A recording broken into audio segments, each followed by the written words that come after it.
boy. I think it's gonna be a little bit chilly. It's like 55 degrees, which is kind of cold. It's chilly, but it's not too cold on its own. Oh man, traffic. But I'm about to get on the interstate, and I think the wind chill factor is going to make it kind of cold.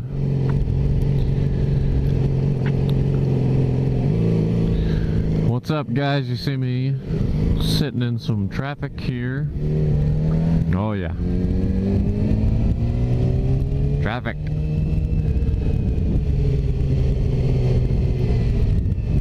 But just another morning going to work. Probably should have worn my sweatshirt under my jacket here, but I did not this morning for some odd reason. But it's supposed to be in the 80s when I going for it. Oh, I run it, but I don't care. Supposed to be in the 80s, so this afternoon, so I just didn't bring my sweatshirt. But anyway,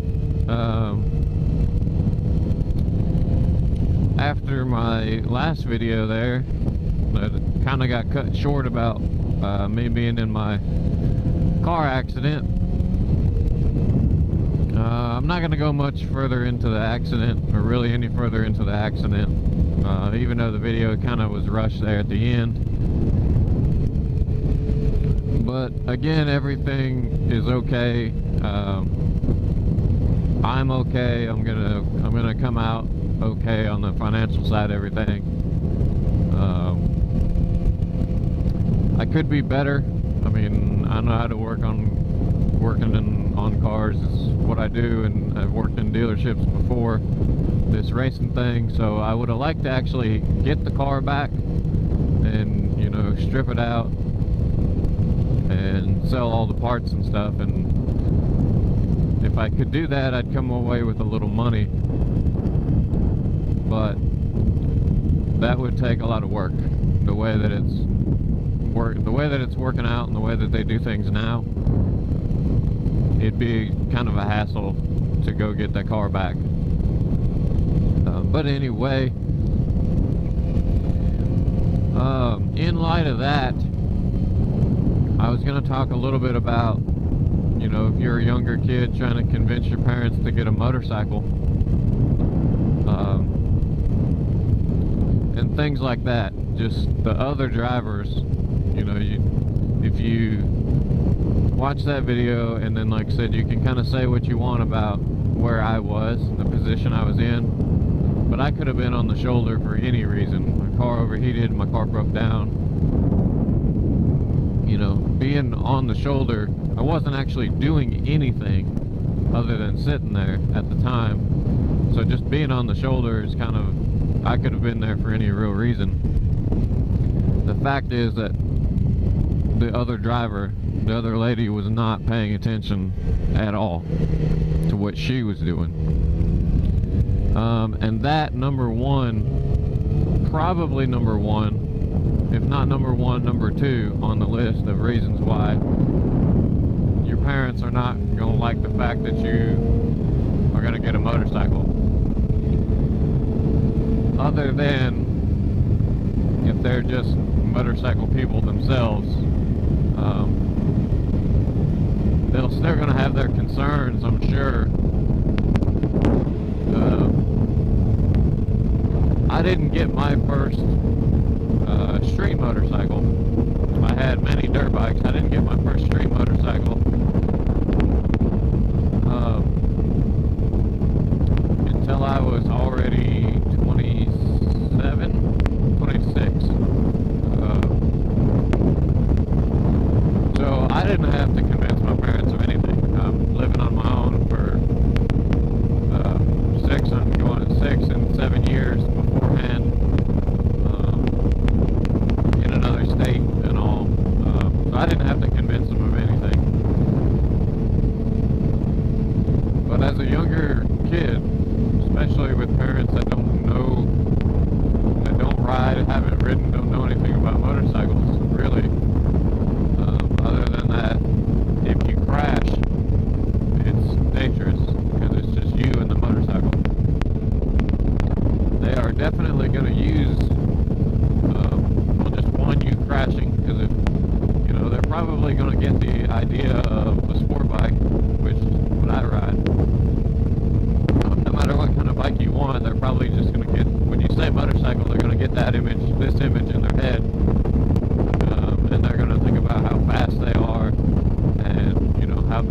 get hurt if you crash. And then also just, man, they're going to say other people are crazy and you can't control what other people do.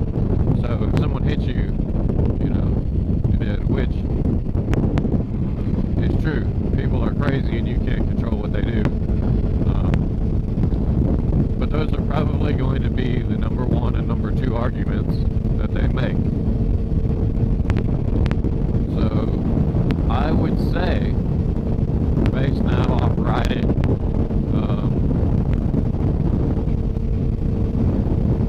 and kind of being a part of the motorcycle world now for a little while,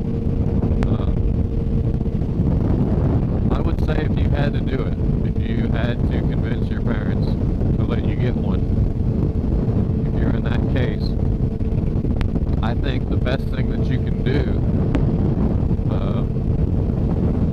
it's probably already be 18 or 19 years old. And if you're 18 or 19 years old and you are in that situation where you have to convince your parents still, there's nothing wrong with it. There's nothing wrong with being 18, 19. If you're 18, you're probably still in senior year of high school or whatever, so you're still living with parents.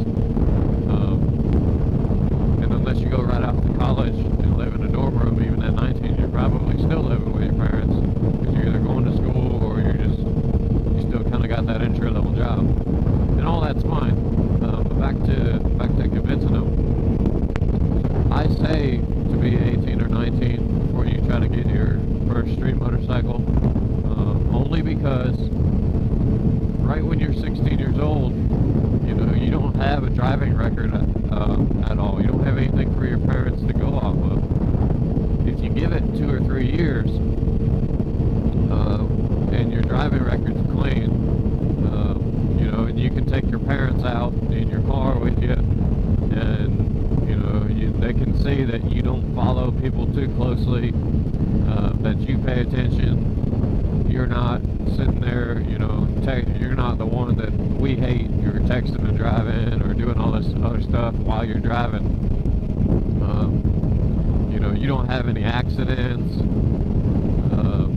All that stuff they teach you in driver's ed. You do your head check for your lanes, because on motorcycles you have to do that, because the mirrors, like this motorcycle, the mirrors are shit. You can't see, if someone's there. You have to turn your head. So if you can have that little bit of time, even in a regular car, so you can establish with your parents that you are a good driver, that will probably help. Because honestly, I think I've become a better driver after I got my motorcycle. I think I'm more aware now. When I'm in my car, I think I'm more aware of what's around me than I was before I got my motorcycle, because of the things I have to do on the motorcycle, like I said, to be more aware. And despite my recent accident, but even after that, so after trying to establish that you are a responsible driver, that you have the skills to focus on what you need to be doing on the motorcycle. The second thing is also being responsible as a person.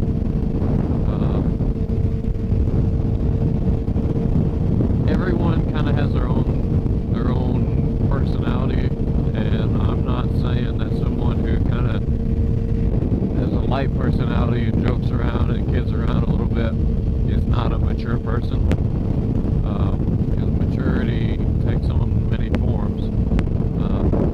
But also, by the time you're 18 or 19 years old, you can hopefully have established with your parents that you are just mature. You can handle all kinds of situations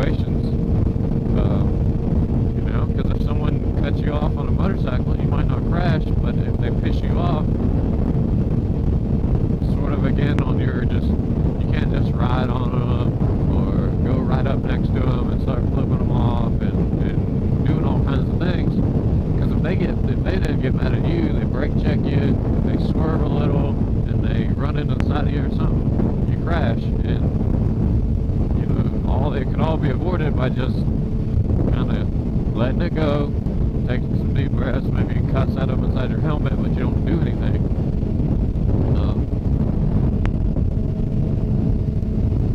And then there's the kind of care and maintenance. You know, have you taken care of your car? Or are you a person that's just, oh, whatever, I'm just going to jump on this bike and run it and ride it. So you got to be mature, be able to, you know, be an adult and kind of know what you have to do and actually carry out things that you have to do.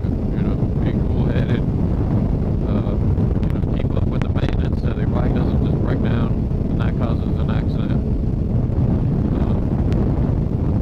And then probably the last thing is just financially stable. And I don't mean financially stable like you can live 100% on your own and do everything. Because as a young kid, you really can't, you know. But what I mean by financially stable is that you are responsible with what money you do have.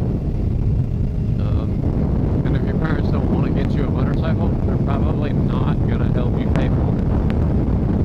So you have to be able to pay for it, or, you know, in some cases prove to them that you've saved some money, you know how to manage your money, so you can buy this thing and be able to pay for it and not have to come back to them later and try to get their help with money on something that they don't even want you to have, because you're probably not going to get it. But those are probably the three factors that you need to have a good grasp on, and why I say you kind of should be 18 or 19 before you get a motorcycle, if you're in the situation where you have to convince your parents to let you get one. So anyway, if you have had to convince your parents to get one, leave some comments and let people know what you did or how you did it. And, you know, share your stories. And if you need any other advice on it, I'll do my best to give you some. If you ask me, if you leave me a comment and ask me anything else. And other than that, I hope it all goes well. If you have to do it, I hope it goes well, and I hope you can join the motorcycle community. But not only that you can join the motorcycle community, but that you are a responsible motorcyclist. Because, you know, everybody gets those bad images of the sport bikes from, you know, from all the squids. And, you know, it's there for a reason. We need more knowledgeable, more responsible riders out there to kind of take some of that help take some of that stereotype away or eliminate it in the future. So as always, ride safe, and I'll see you guys on the next ride.